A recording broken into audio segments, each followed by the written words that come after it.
Bem, boa noite a todos e a todas.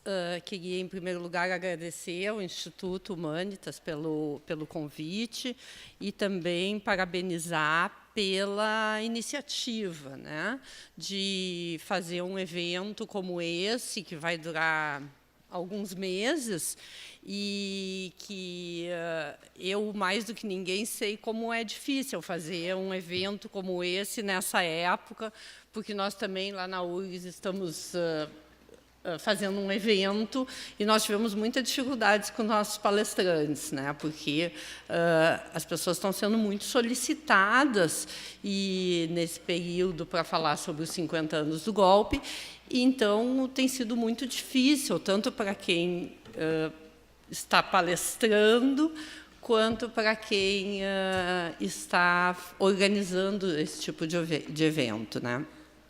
Queria parabenizar porque nós temos que refletir sobre o tema mesmo. Eu também fico contente com o público, com o grande público que está aqui, porque quando eu vim fazer palestra em 2010, há 4 anos atrás, sobre a Revolução Mexicana, eu acho que devia ter 20 pessoas. Então, nós fizemos lá no IHU mesmo, né?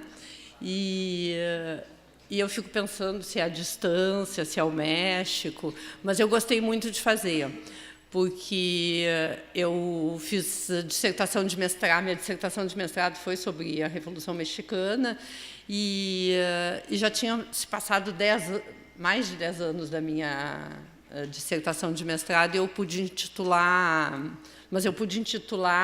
o caderno, que era a Revolução Mexicana e o Movimento de Chiapas, e o subtítulo era Por que voltar ao México 100 anos depois?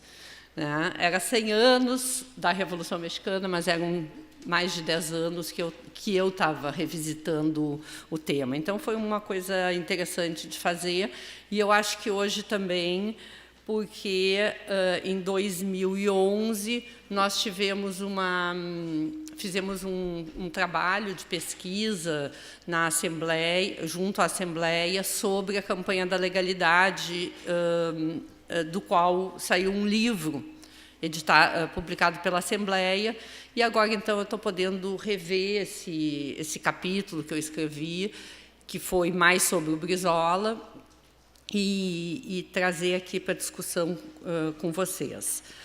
Também queria agradecer a presença do professor Paulo Moreira, amigo, e o Solon, que é mais que amigo, né?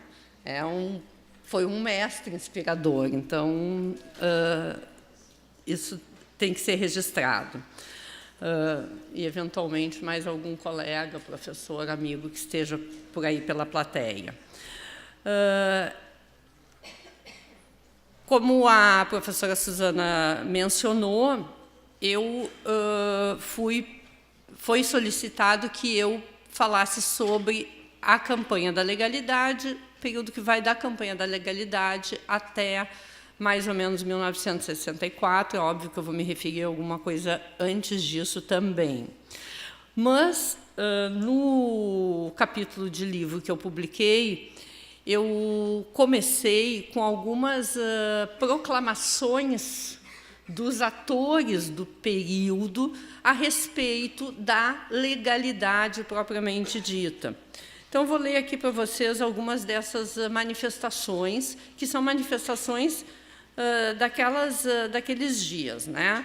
Do Marechal Henrique Teixeira Lott, às Forças Armadas e ao povo brasileiro, no dia 26 de agosto de 61.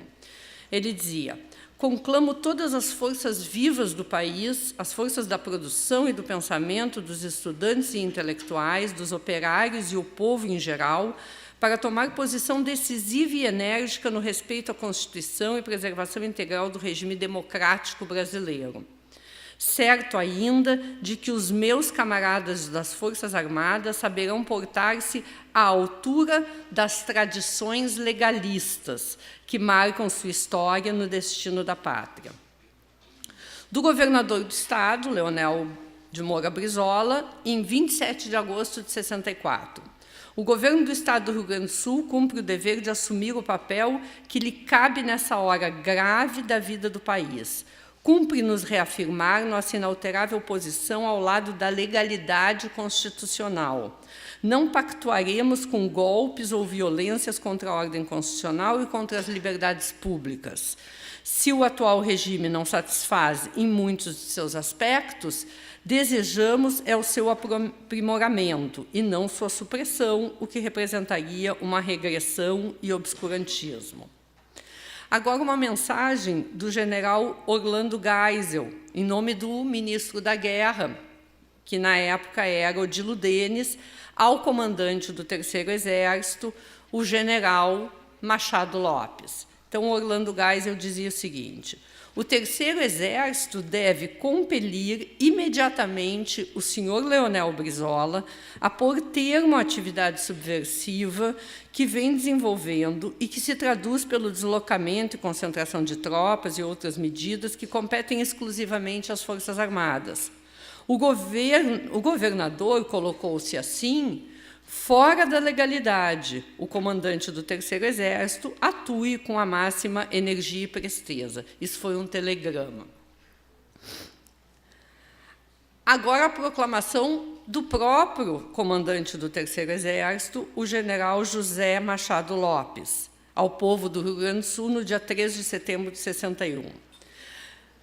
Pela primeira vez na minha vida, dizia o general Lopes, lanço uma proclamação pública. Como cidadão e como soldado, jamais me afastei da legalidade e, por ela, fui obrigado a tomar uma atitude aparentemente de rebeldia. Apelo, uma vez mais, para os sentimentos cristãos do povo em geral, para que juntos possamos vencer essa difícil crise, pela legalidade, pela ordem, pela paz da família brasileira. E, finalmente, uma parte do discurso do presidente João Goulart, na posse, no dia 7 de setembro de 61, na posse depois da campanha da legalidade. Assumo a presidência da República consciente dos graves deveres que me incumbem perante a nação. A minha investidura, embora sob a égide de um novo sistema, consagra respeitoso acatamento à ordem constitucional. Subo ao poder, ungido pela vontade popular, que me elegeu 2 vezes vice-presidente da República, e que agora, em impressionante manifestação de respeito pela legalidade e pela defesa das liberdades públicas, uniu-se através de todas as suas forças para impedir que a sua decisão soberana fosse desrespeitada. Então, essas proclamações que eu acabei de ler foram feitas entre os dias 26 de agosto e 7 de setembro de 1961. A gente poderia dizer, parafraseando um filme, também que deu um filme interessante, os 13 dias que abalaram a República. Todos esses discursos abordam o mesmo tema, o tema da legalidade, mas a qual esse conceito foram atribuídos diferentes significados naqueles poucos dias. A partir da renúncia do presidente Jânio Quadros, em uma sexta-feira, no dia 25 de agosto de 61, e o dia da posse de João Goulart como presidente da República no regime parlamentarista, em 7 de setembro de 61, a legalidade se tornou um objeto de contenda entre os grupos que disputavam o poder no país. Esses grupos, no entanto, não estavam presentes desde aquela hora no cenário político brasileiro. Eles estavam presentes desde as vésperas do suicídio do presidente Getúlio Vargas em agosto de 1964. Então, a legalidade naqueles dias foi reivindicada por diferentes grupos, só que nem todos reivindicavam a palavra como direito do vice-presidente João Goulart em exercer o poder presidencial na ausência diante da renúncia do presidente Jânio Quadros. O ministro da Guerra, por exemplo, o Odilo Denis, através, então, do telegrama que eu li do general Orlando Geisel, reivindicava e defendia que a legalidade seria concernente à manutenção da ordem pública e do retorno à condição de uma negociação que estava sendo feita diante da renúncia do Jânio Quadros. Essas diferentes e antagônicas manifestações em relação à legalidade eram reflexo de um clima de polarização da sociedade brasileira e da sociedade latino-americana desde o final da Segunda Guerra Mundial e, particularmente, desde a Revolução Cubana. Então, se hoje, por exemplo, a gente se surpreende um pouco com a semana passada, exatamente uma semana atrás, o fato de que as diversas marchas com Deus, pela família, pela liberdade, não tiveram um resultado almejado pelos organizadores e tiveram pouquíssima adesão, naquele clima de polarização do pós-Segunda Guerra, e especialmente na América Latina, do pós-Revolução Cubana, não poderia surpreender o observador a adesão que esse tipo de manifestação teve naquela época, né? Cerca de 400 mil pessoas. O contexto pós-Segunda Guerra ele foi marcado em toda a América Latina, e particularmente no Brasil, primeiro por uma conjuntura de crescimento econômico e, por outro lado, pela implementação de projetos nacional-desenvolvimentistas, de ideias de desenvolvimento, da possibilidade do desenvolvimento de um capitalismo autônomo. O nacional-desenvolvimentismo e a ideia de desenvolver autonomamente o capitalismo eram destinadas a incrementar mais ainda o crescimento econômico.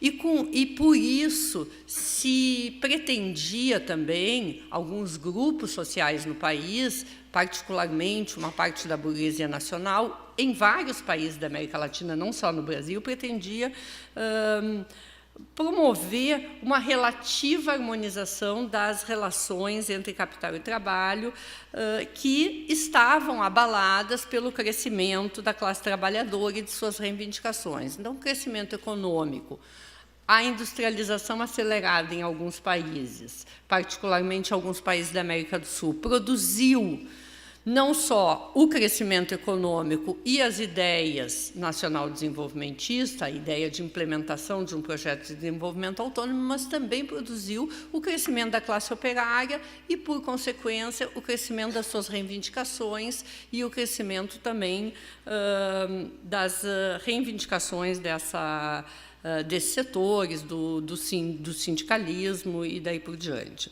Então, governos como o de Getúlio Vargas, Juscelino, João Goulart, no Brasil, de Perón, Juan Domingos Perón, na Argentina, Lázaro Cárdenas, no México, Jacobo Arbenz, na Guatemala, Víctor Paz Estenssoro, na Bolívia, embora não sejam bem diferentes, eu posso voltar a esse tema em seguida, eles estavam imbuídos da ideia de incrementar o crescimento econômico e de desenvolver, de certa forma, desenvolver de uma forma mais autônoma o capitalismo nos seus países. Alguns de forma mais autônoma do que os outros, alguns com ideias apenas nacionalistas, outros chegando até a beirar ideias anti-imperialistas. Mas o que importa é que todos tinham como horizonte o desenvolvimento do capitalismo na América Latina. E eu costumo, quando meu colega, o Henrique Padrós, promove todos os anos, desde sempre, eu nem consigo me lembrar desde quando, entre o dia 31 de março e o dia 1º de abril, ele promove sempre algum tipo de seminário. Eu costumo dizer, o que se perdeu no pós-64 não foram só porque supostamente o golpe foi contra os comunistas, né? Mas o que se perdeu foi muito mais do que isso. esses presidentes aqui, esses governantes, eles eram todos governantes burgueses, uns mais nacionalistas, outros um pouco menos, né? Mas todos tinham o intuito de desenvolver o capitalismo e não necessariamente de implementar o socialismo nos seus países, né? Nenhum deles, aliás. Então, eles queriam incrementar o crescimento econômico, fortalecer o papel do Estado na economia. Alguns desses governos, mais do que os outros, consideravam necessária a nacionalização de pontos estratégicos da economia para produzir esse desenvolvimento econômico mais autônomo. E também eles representavam propostas de controle da classe operária, através da extensão das benesses advindas desse crescimento econômico a uma parcela um pouco mais ampla da população e, ao mesmo tempo, ampliar a participação política dos trabalhadores de modo controlado. Então, eram governantes que queriam, na verdade, controlar as classes trabalhadoras e, não vou entrar aqui, né, mas montando uma espécie de Estado corporativo e foram, por isso, chamados de populistas. Ao mesmo tempo, se consolidavam processos de radicalização política desse movimento operário e dos camponeses. Embora uma grande parte do movimento operário tenha se sentido muito mais atraída pela prédica dos populistas, dos governantes populistas, dos governantes nacionalistas, do que pelos partidos comunistas, uma boa parte do movimento dos trabalhadores, uma boa parte dos trabalhadores aderiu aos sindicatos e as reivindicações sindicais elas se radicalizaram nessa época.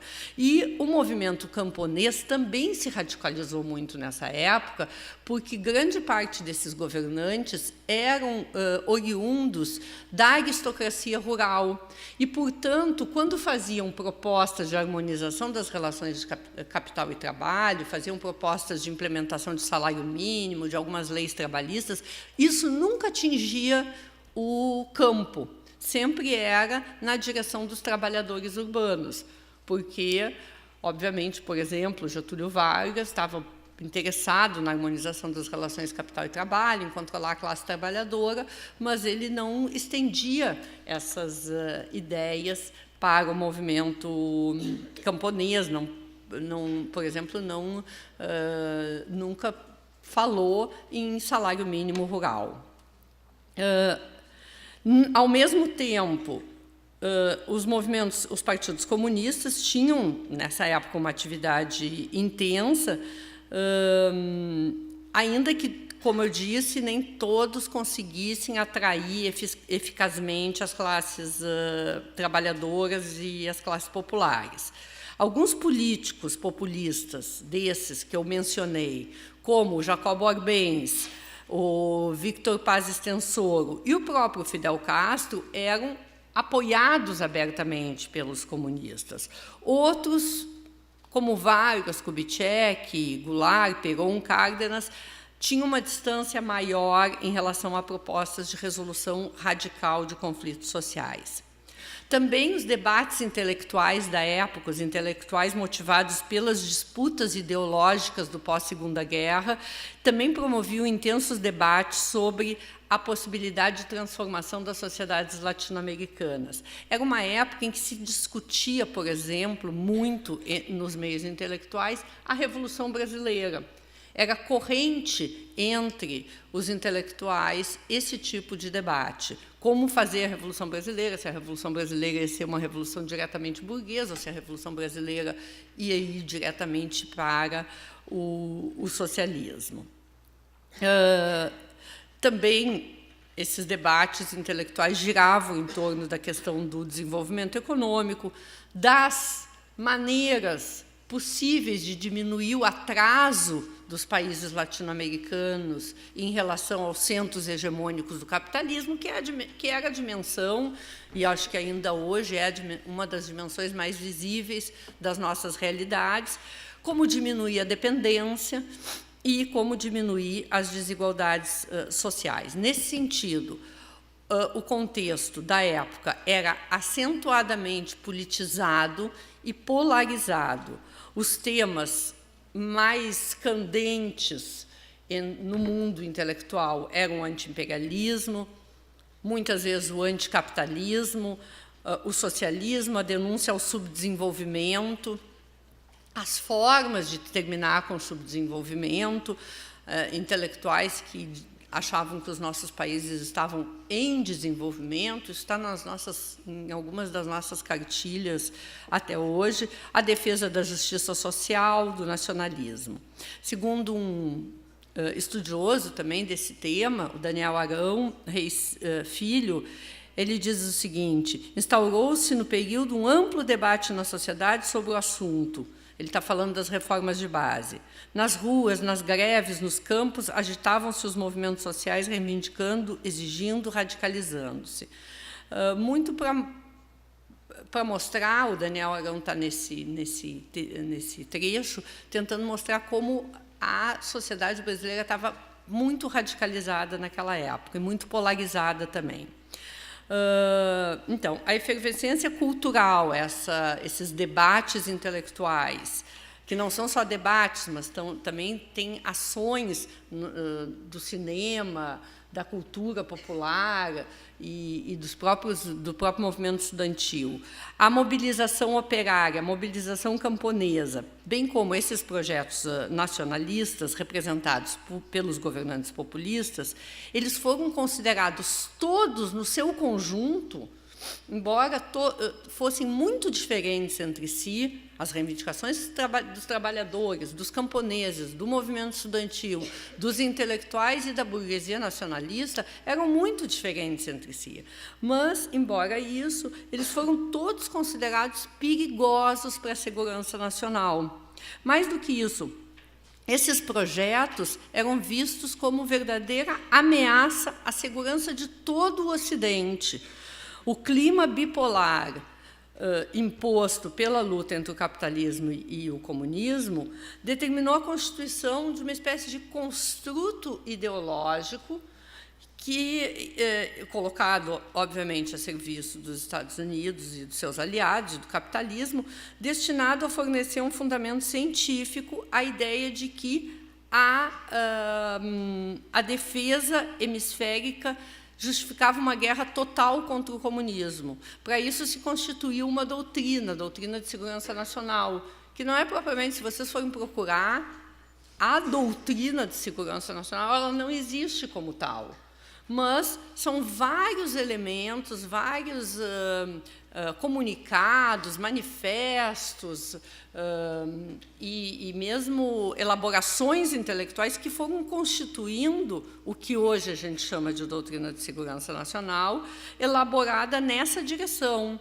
na direção de se produzir uma guerra de morte ao inimigo, que era o comunismo, e que era identificado em diversos setores das sociedades, tanto norte-americana, europeia, mas, sobretudo, no caso que eu estou aqui me referindo, latino-americana. Por isso eu digo, a doutrina de segurança nacional ela foi elaborada, mas se a gente procurar a doutrina de segurança nacional, a gente não encontra. A gente encontra várias manifestações, tanto intelectuais como militares, governamentais, que vão compor esse construto ideológico que a gente chama de doutrina de segurança nacional.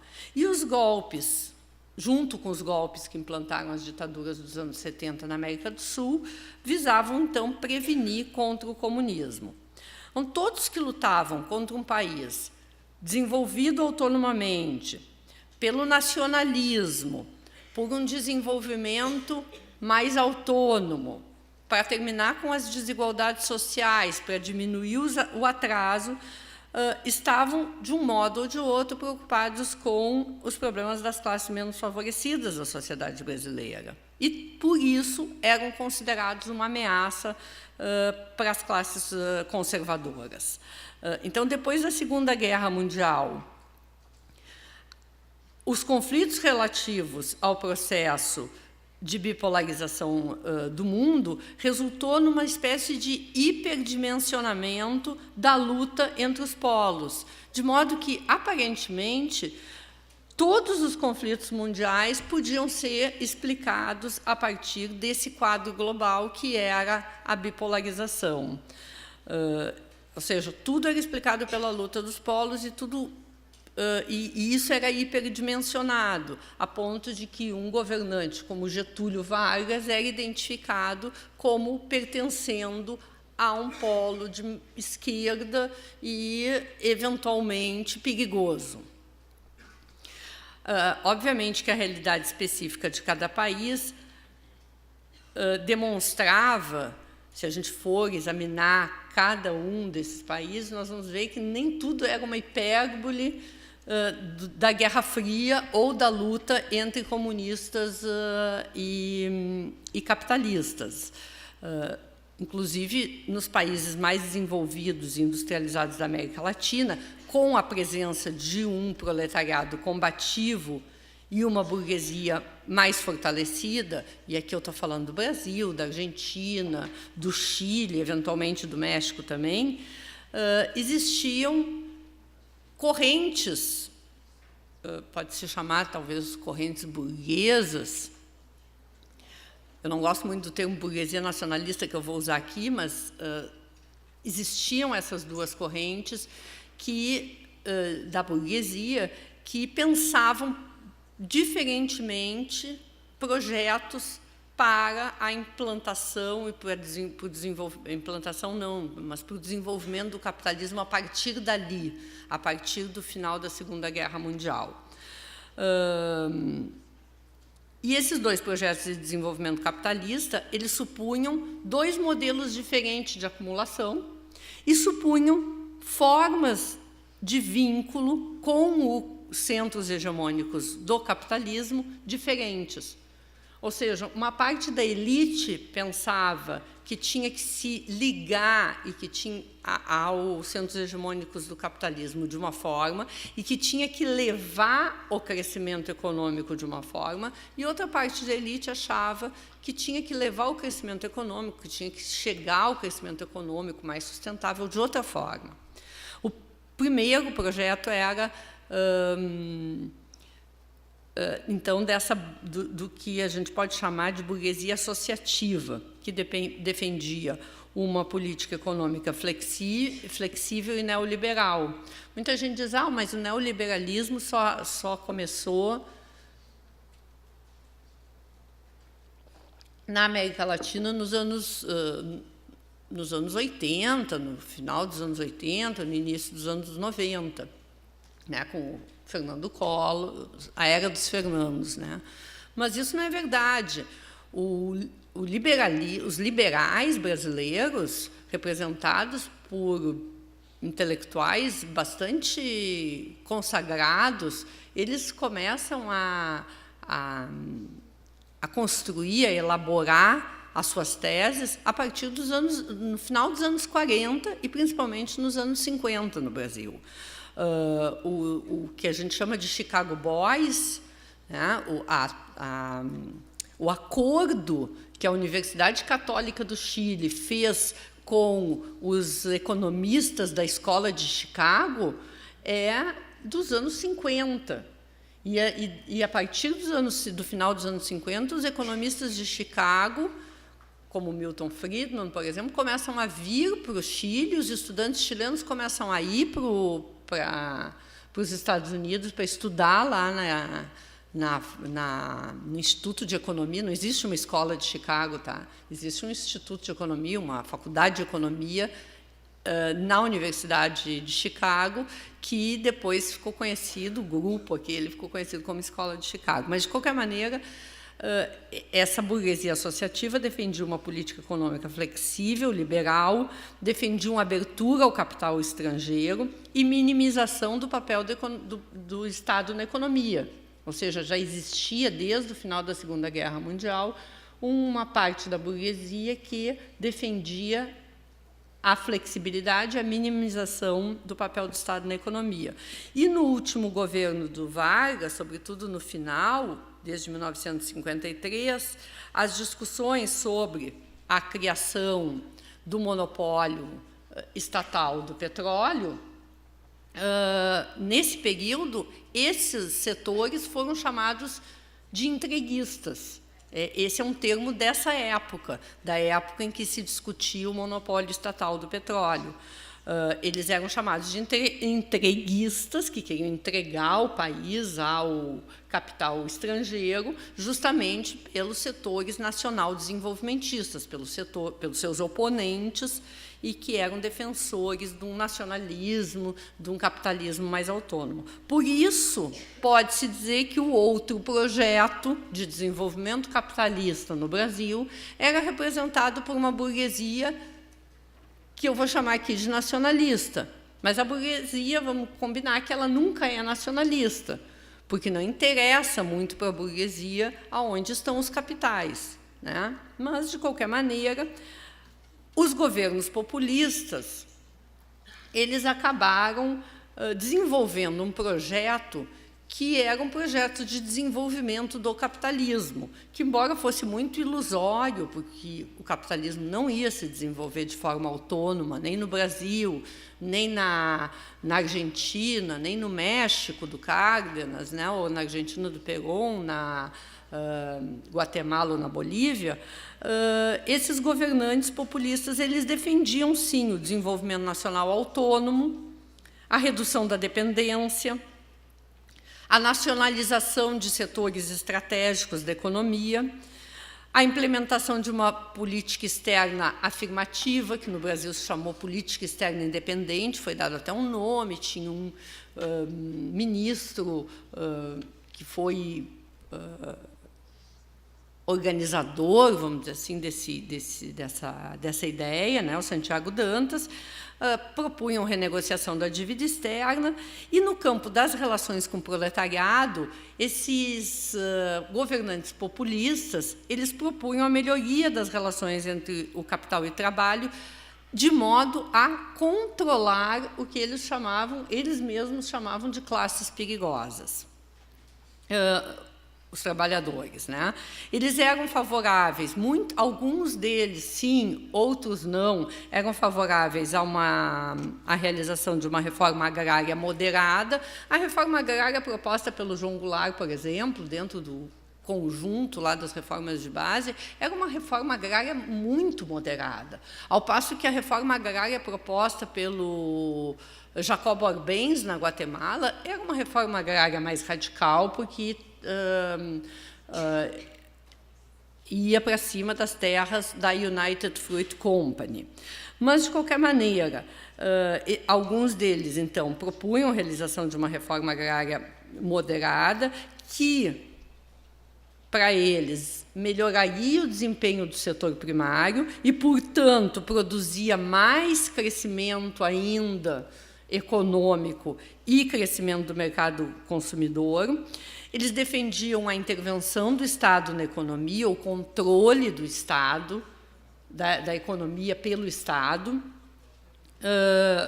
Defendiam também o controle da remessa de lucros das empresas estrangeiras para o exterior, quer dizer, não uma festa que as empresas estrangeiras pudessem vir para cá, ter os seus lucros e remeter diretamente para as suas matrizes, sem deixar nenhuma compensação onde eles estavam nos países onde eles estavam atuando, e defendiam também uma regulamentação para a concessão de espaço para o capital externo nas atividades produtivas nacionais. Hoje mesmo eu estava ouvindo uma conversa no rádio.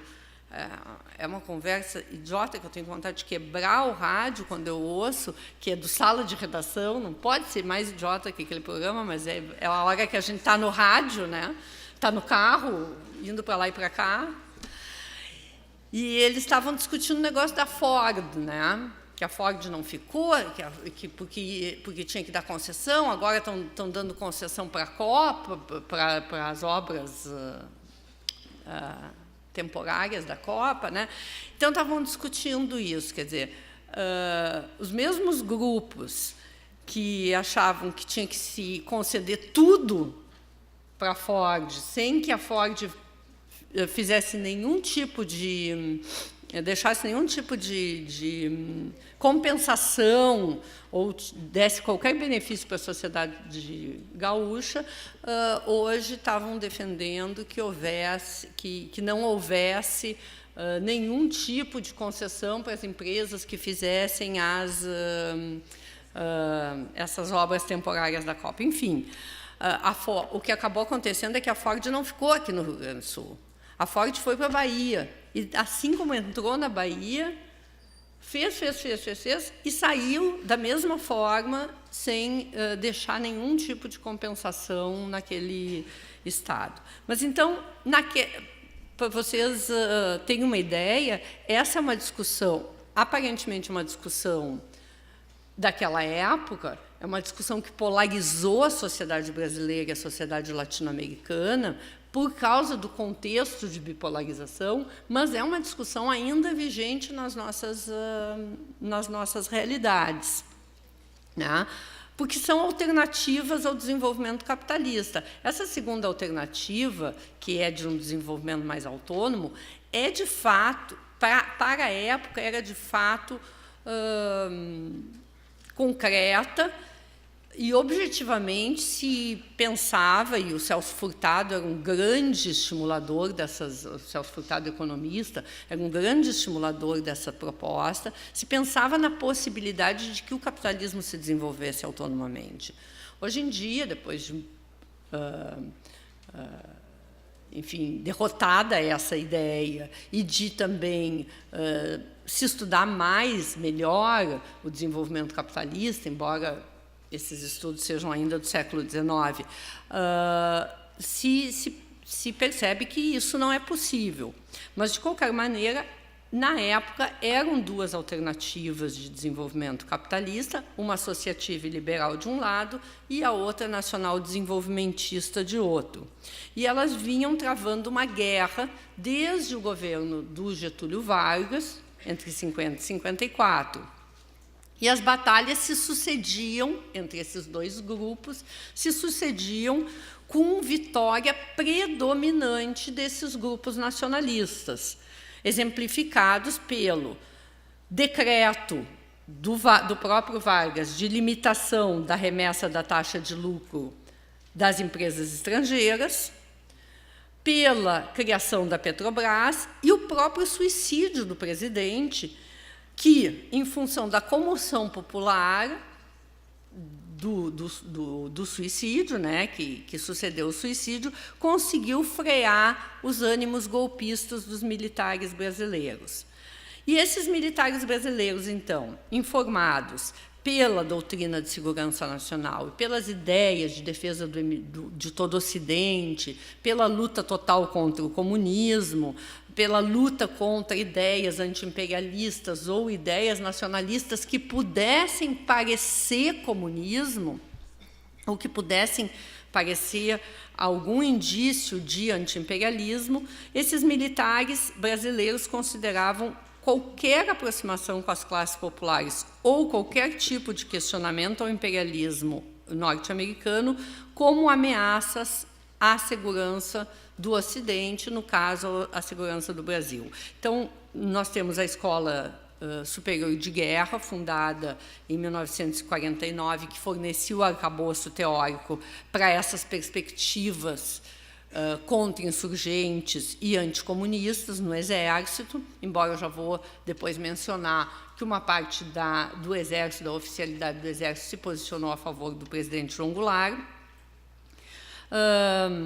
Ao mesmo tempo, a criação das escolas norte-americanas de treinamento para os exércitos latino-americanos, que eram escolas de contra-insurgência no Panamá, a Escola de las Américas, e outra em Washington, a National War College, que foram onde uma importante parcela dos militares latino-americanos fizeram cursos de formação. Alguns, os nossos presidentes todos passaram por uma das duas, ou pela Escola das Américas ou pela National War College, e às vezes ficando 2 meses, 1 mês, 6 meses, fazendo curso nessas instituições. E, de acordo com a doutrina de segurança nacional, ainda a burguesia nacionalista, essa fração da burguesia que considerava prudente se construir um projeto de desenvolvimento nacional autônomo, se aproximava perigosamente desses setores populares e das ideias comunistas. Então, a eleição vou voltar um pouquinho, a eleição do Juscelino Kubitschek, que era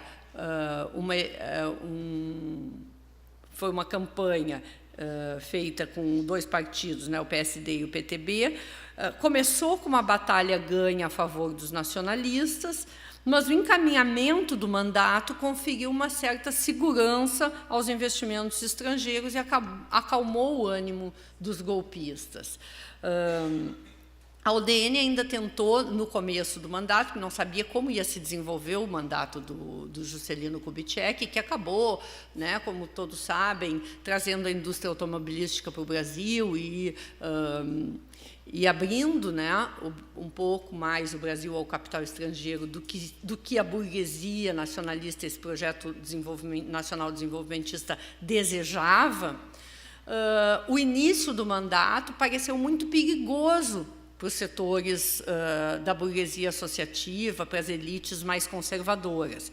Então, a posse do Juscelino ela teve que ser garantida. Na verdade, a posse do Juscelino como presidente e do João Goulart, que era do PTB, como vice-presidente, ela teve que ser garantida por um levante militar liderado pelo ministro da Guerra, general Henrique Teixeira Lott, do qual eu li uma passagem aqui, né, e que, no dia 11 de novembro de 1955, depois, o então presidente interino, que estava substituindo o Getúlio Vargas, o Carlos Luz, suspeitava-se que o Carlos Luz não daria posse ao Juscelino por ele ser representante dos setores mais conservadores, da UDN. Então, por isso, Teixeira Lopes dá esse golpe em novembro e assume o Nereu Ramos, que era presidente do Senado, que conclui o mandato do Getúlio Vargas e dá posse ao Juscelino Kubitschek. Para vocês terem uma ideia, esse período entre a posse do Nereu Ramos e a posse do Juscelino Kubitschek, o Brasil permaneceu em estado de sítio para garantir a posse, porque se entendia que ele era eventualmente perigoso. Depois, a eleição do Jânio Quadros representou uma vitória dos setores conservadores, a não ser pelo detalhe de que ele foi eleito junto com o João Goulart, vice-presidente da República, que naquela época se elegia separadamente, né? A pessoa podia votar no presidente de um partido, de uma coligação, e no vice-presidente de outro partido, de outra coligação, né? O que gerou, então, esse problema que nós vamos verificar aqui, né? O Jango, naquela época, já era a principal liderança nacional do trabalhismo, desde o suicídio de Vargas, né? Ele tinha feito uma trajetória interessante, importante no Ministério do Trabalho, e essa trajetória depunha muito contra ele, dentro desse clima bipolar que se vivia então. Ele tinha sido, em 1953, nomeado ministro do Trabalho, em meio a uma crise, e,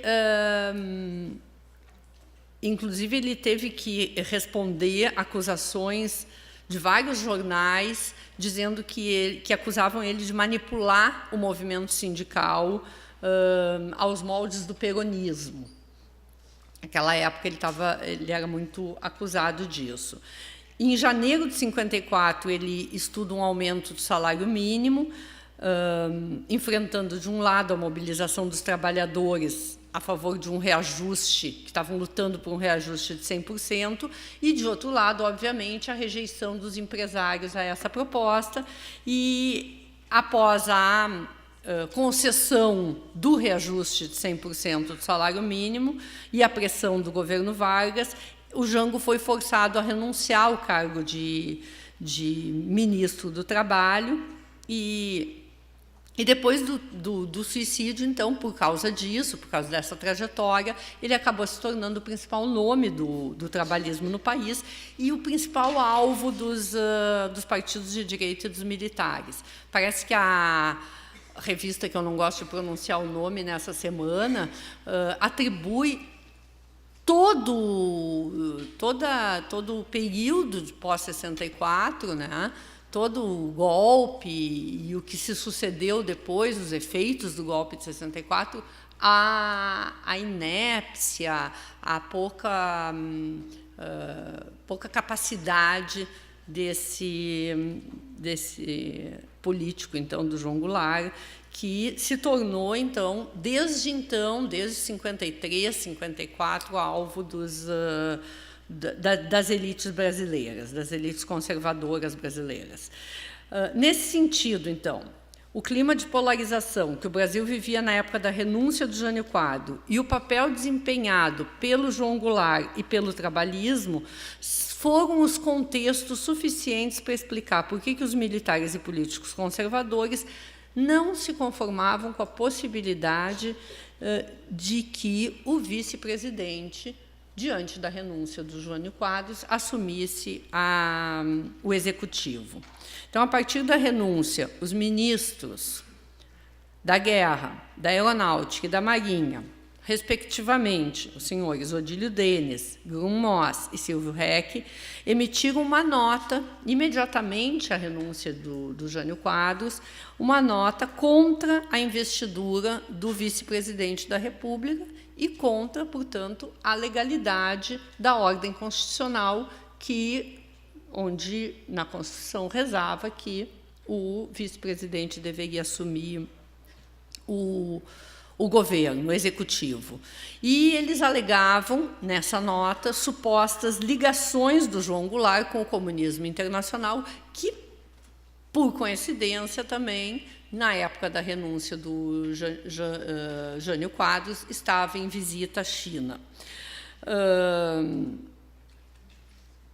Depois de 54, antes do suicídio do Vargas, e antes de 64, esse episódio da posse do João Goulart, da renúncia do Jânio e da posse do João Goulart, foi o mais próximo que o Brasil chegou de ser alvo do golpe militar antes do próprio golpe. Tá?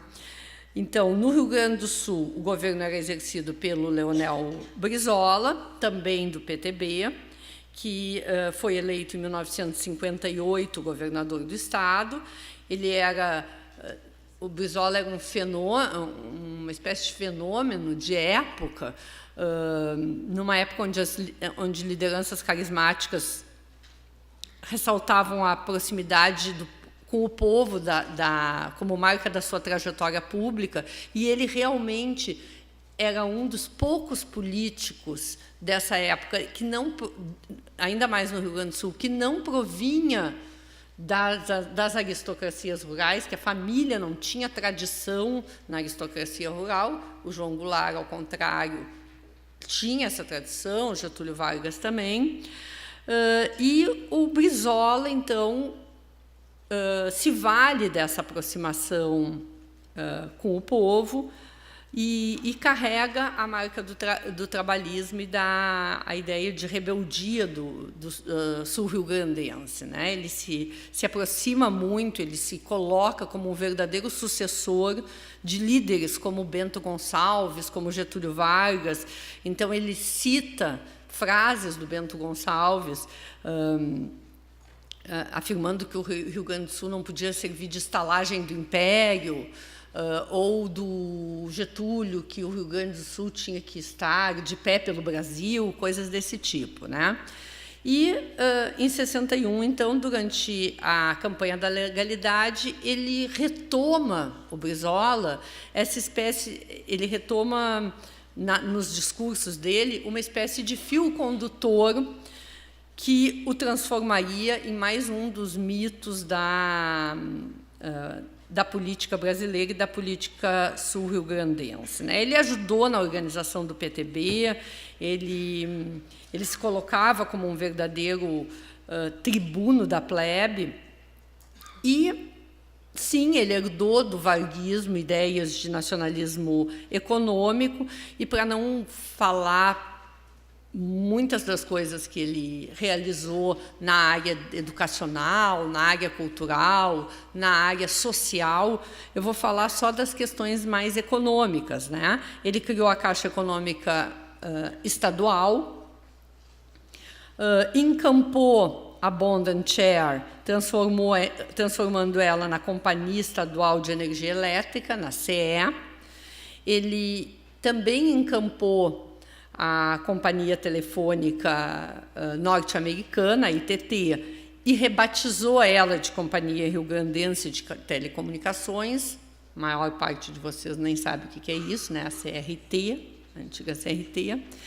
E essas expropriações, elas provocaram um debate bem grande no Brasil, no exterior, sobre a dependência do Brasil em relação aos Estados Unidos, e o Brizola era muito crítico dessa dependência, né? Ele falava muito sobre esse tema.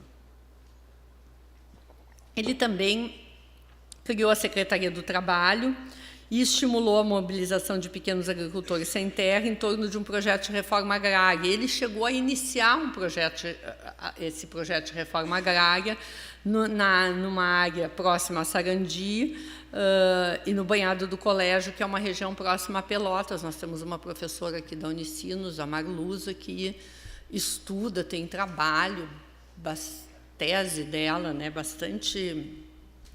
a Heloísa está me ajudando, a Heloísa Ramos aqui. A tese da Marluza é sobre essa reforma agrária que o Brizola começou a organizar aqui no Rio Grande do Sul. Então, foi o prestígio do Brizola junto aos setores populares, junto à sociedade sul-rio-grandense, que permitiu essa mobilização popular, porque às vezes a gente fica pensando, né, quando a gente estuda história e vai estudando essas mobilizações, estuda assim, por que tanta gente se reuniu em junho, né?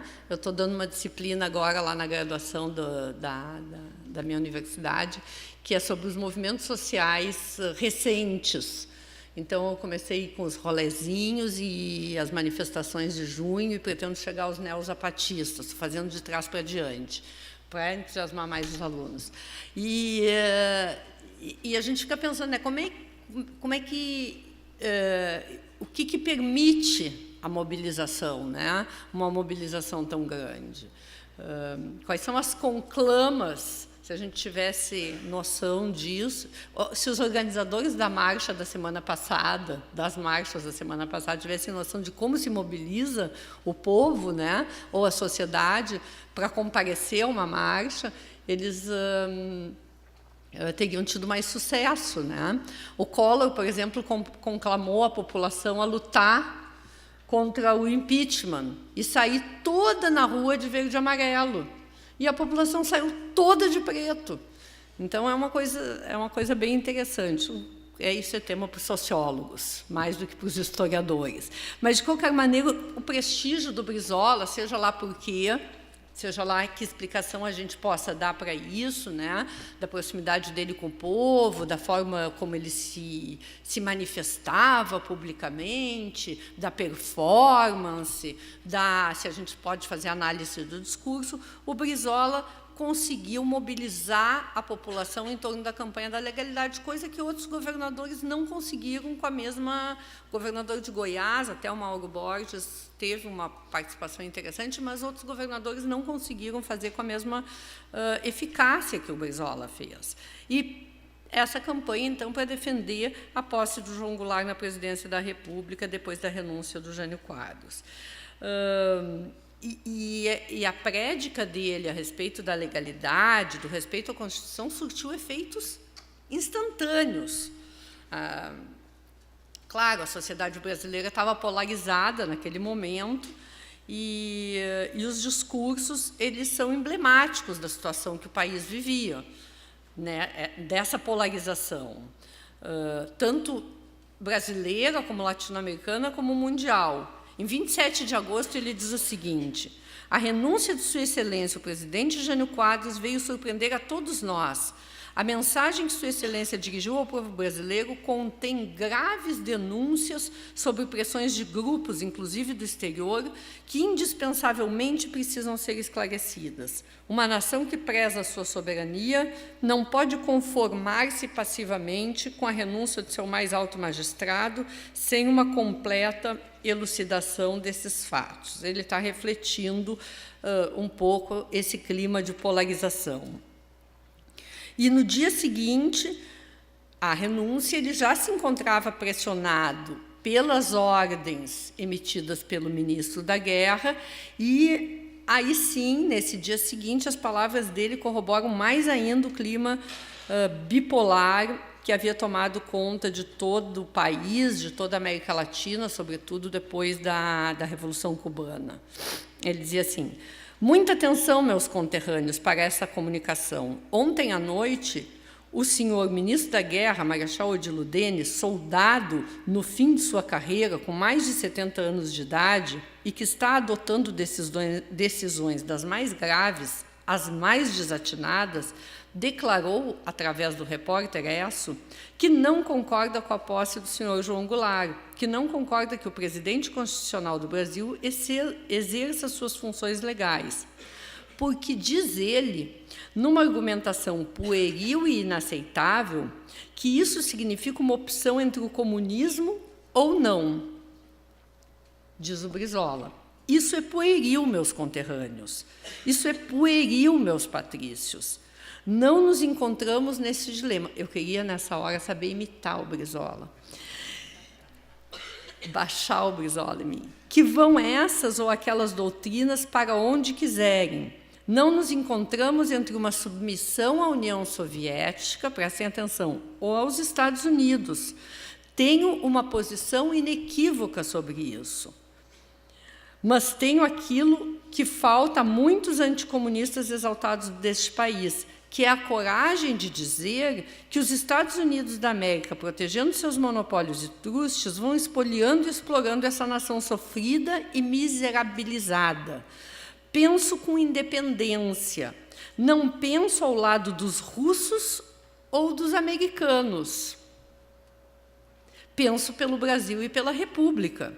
Queremos um Brasil forte e independente, não um Brasil escravo dos militaristas e dos trustes e monopólios norte-americanos. Nada temos com os russos. E o Brizola era chamado, vou fazer um parênteses aqui, ele foi chamado no comício lá do Deus pela família, com a propriedade, com a liberdade, tal, que eu não sei dizer o nome desse comício, dessa marcha. Ele foi chamado por um senador de São Paulo, que era Calazans, não me lembro do primeiro nome, era o senador por São Paulo, e ele era um padre. Ele foi chamado de o Fidel do Brasil. Então, assim, dizia que o Jango queria implantar uma república sindicalista e que o Brizola era o nosso Fidel. E o Brizola está dizendo aqui, nada temos com os russos. Né? Então, aquela coisa que eu estava comentando com vocês, que esses sujeitos não eram comunistas, e foi contra eles também que foi... eles também, predominantemente, foram alvo do golpe, eram os primeiros da lista de caçados. Né? Mas nada temos com os americanos que expoliam e mantêm nossa pátria na pobreza, no analfabetismo e na miséria. Esses que muito elogiam a estratégia norte-americana querem submeter nosso povo a esse processo de esmagamento. Então, o Brizola adota aqui nesse discurso uma posição de equidistância, que na época se chamava, inclusive, de terceira posição. O Perón dizia muito isso. Nem pela direita, nem pela esquerda, nós vamos por uma via uma terceira via, uma terceira posição, uma posição equidistante, tanto do capitalismo quanto do comunismo. Então, é toda uma geração de dirigentes populistas latino-americanos que evoca esse princípio da soberania nacional, que propõe essa equidistância, apoia um projeto de desenvolvimento autônomo do capitalismo, uma proposta que eu já falei, evidentemente ilusória, mas que refletia a inconformidade de uma parte da burguesia periférica, latino-americana, brasileira, argentina, com a dependência econômica, e pensando que as empresas públicas tinham uma determinada capacidade de gerir e de desenvolver o país, e também tinha uma visão do papel do Estado como regulador das atividades econômicas. O Brizola evocava muito as lideranças do passado, né? Ele falava, por exemplo,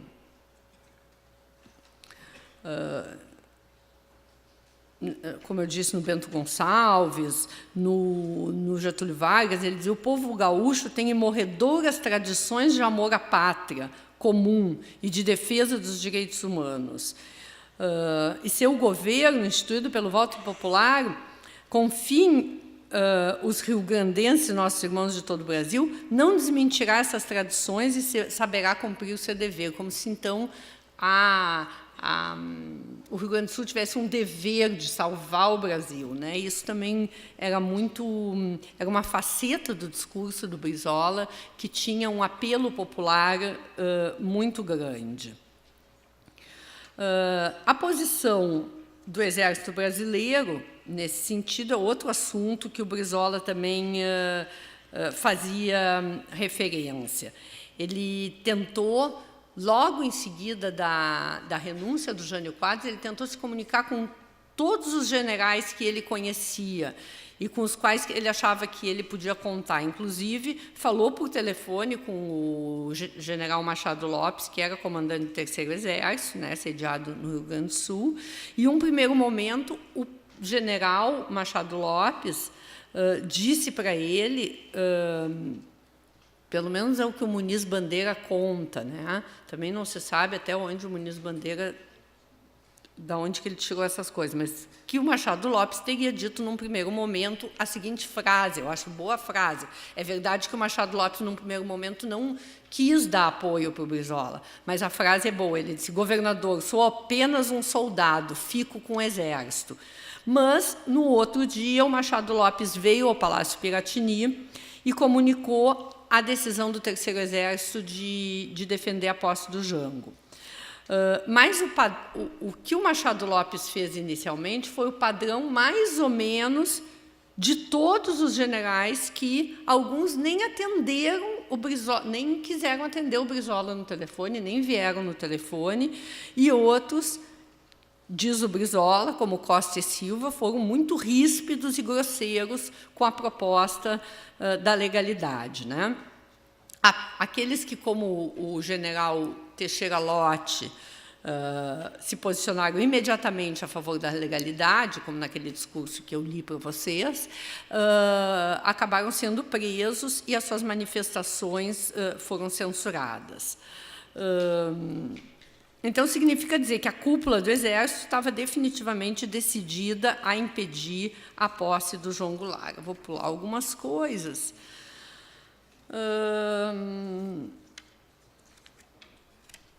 Para me dirigir para o final, né?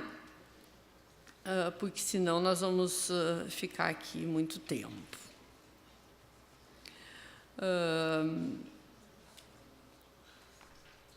Então, considerando que a mobilização em função do suicídio de Vargas e a movimentação em torno das tratativas para garantir a posse do Juscelino tenham sido os primeiros episódios capazes de adiar a implantação do regime de segurança nacional, quer dizer, de um lado, a morte do Getúlio Vargas, né, que teve uma comoção popular, de outro, a garantia da posse do Juscelino por parte do Teixeira Lott, foram capazes de adiar a implantação. O terceiro episódio teria sido justamente o episódio da legalidade, né? Então, dá para se supor que essa mobilização popular em torno da posse do Jango tenha contribuído, mais uma vez, para adiar o golpe, que acabaria chegando em 1964.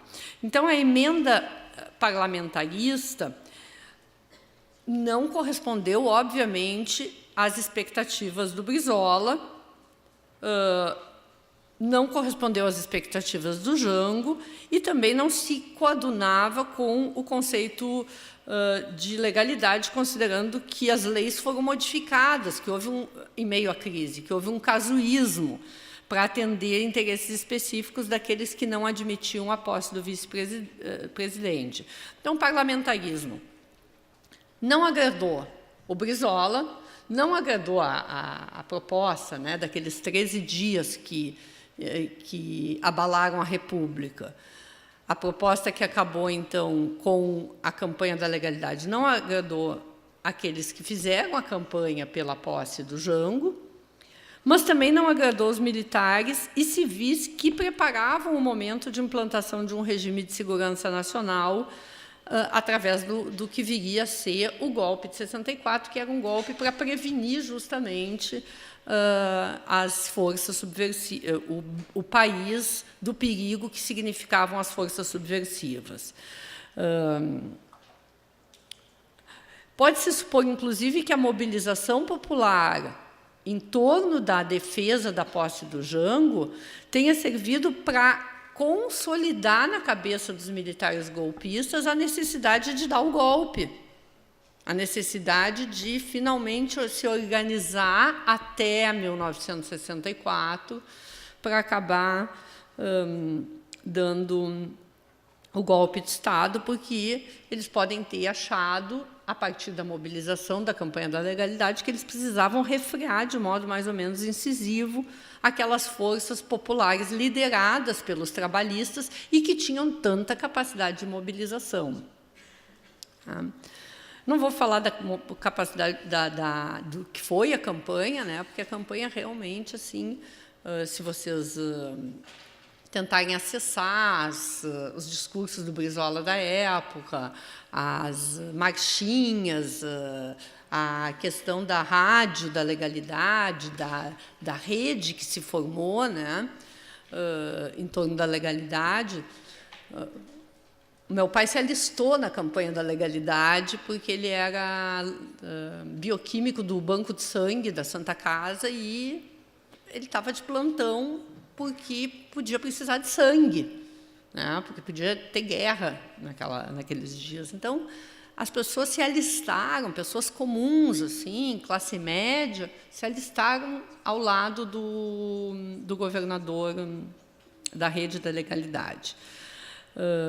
Então, como eu disse, ela obteve sucesso ao conclamar o povo, mobilizar a sociedade até talvez adiar o golpe de 64, mas ela foi derrotada na meta principal, que era dar posse ao João Goulart como presidente da República, no regime para o qual ele foi eleito vice-presidente, que era o regime presidencialista.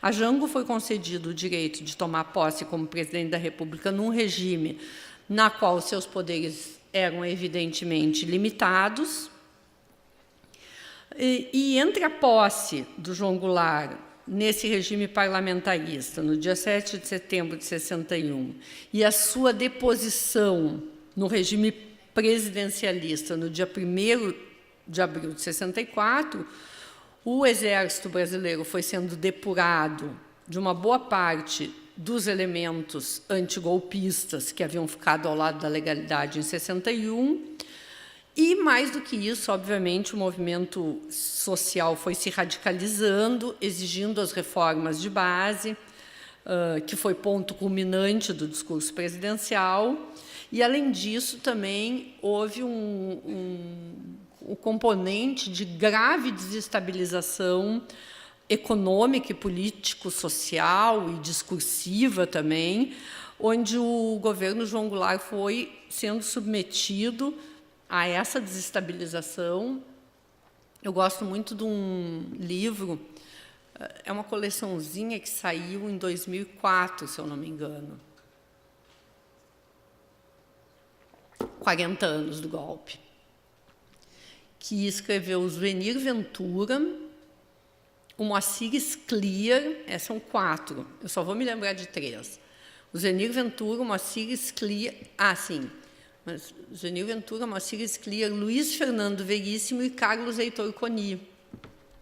E é muito bom, todos são muito bons, sobretudo os do Moacir Scliar e do Carlos Heitor Coni. O do Carlos Heitor Coni, o livrinho do Carlos Heitor Coni a respeito do golpe, que era jornalista na época, é um livro de autocrítica, onde ele diz que ele, depois que ele se deu conta que ele foi, em parte, responsável pelo golpe que depôs o João Goulart, ele sentou com isso ele conta no livrinho, ele sentou com Carlos Drummond de Andrade na beira da praia, ali em Copacabana, em Ipanema. O Carlos Drummond de Andrade estava convalescendo de uma cirurgia, ou ele estava convalescendo, não sei bem qual dos dois, e ele disse: olha o que eu fiz, eu estou arrependido, eu me envolvi involuntariamente, não fui inocente, né? Fui levado a ajudar na desestabilização do governo do João Goulart, porque ele escreveu 2 editoriais, um chamado Basta e o outro chamado Fora, que era contra o governo que estava vivendo uma crise econômica, que estava sendo acusado de corrupção. Então, a gente tem que ter muito cuidado com isso, né? Quando a gente vê uma empresa jornalística tentando desestabilizar um governo, por exemplo. Isso nos leva também um pouco à reflexão sobre os motivos que levaram a Rede Globo de televisão, no final do ano passado, a pedir desculpas à população brasileira por ter sido conivente com o golpe de 64. Isso saiu no jornal do Globo, e o William Bonner leu o editorial no Jornal Nacional. Quer dizer, nos leva a pensar por que eles, depois de ter colaborado durante os 30 anos de governo militar, eles foram, o ano passado, foram pedir desculpas. Mas, enfim, então, essa campanha de desestabilização permitiu que os militares, né, impedidos pelo menos em 3 ocasiões de implantar o regime de segurança nacional, preconizado pelo que o Ottaviani chamou de, e que eu acho brilhante esse termo, latino-americanização da Guerra Fria, pudessem dar andamento ao plano que se avizinhava desde o final da Segunda Guerra Mundial, levado, obviamente, pelo recrudescimento das lutas populares no Brasil, que eram lutas, que eu não posso deixar de falar aqui rapidamente, do sindicalismo brasileiro, da recém-criada CGT, das ligas camponesas, lideradas pelo Francisco Julião, que propunha uma reforma agrária mais radical, o movimento estudantil, liderado pela União Nacional dos Estudantes, setores subalternos das Forças Armadas, Movimento Nacional dos Sargentos, né? Todos eles representando, além dos populistas, né, e dos governos que se sucederam aí depois do Getúlio, mas principalmente o João Goulart, que representavam um grande perigo para os setores conservadores das elites brasileiras. Então, né, em abril de 64, nós temos o enfrentamento de 2 mobilizações que acabam, então, culminando no golpe militar. De um lado, o comício na Central do Brasil, no Rio de Janeiro, que foi o primeira palestra, né, aqui do evento, e, de outro lado, este que foi comemorado, cujos 50 anos foram comemorados a semana passada pelas classes conservadoras, né, pelos setores ainda, podemos dizer assim, autoritários da sociedade brasileira e que propugnam um golpe militar nos dias de hoje, né? No dia 19, a Marcha da Família com Deus pela Liberdade, que reuniu cerca de 400 mil pessoas em São Paulo para se contrapor ao comício da Central do Brasil, que era um comício pela imediata realização das reformas de base.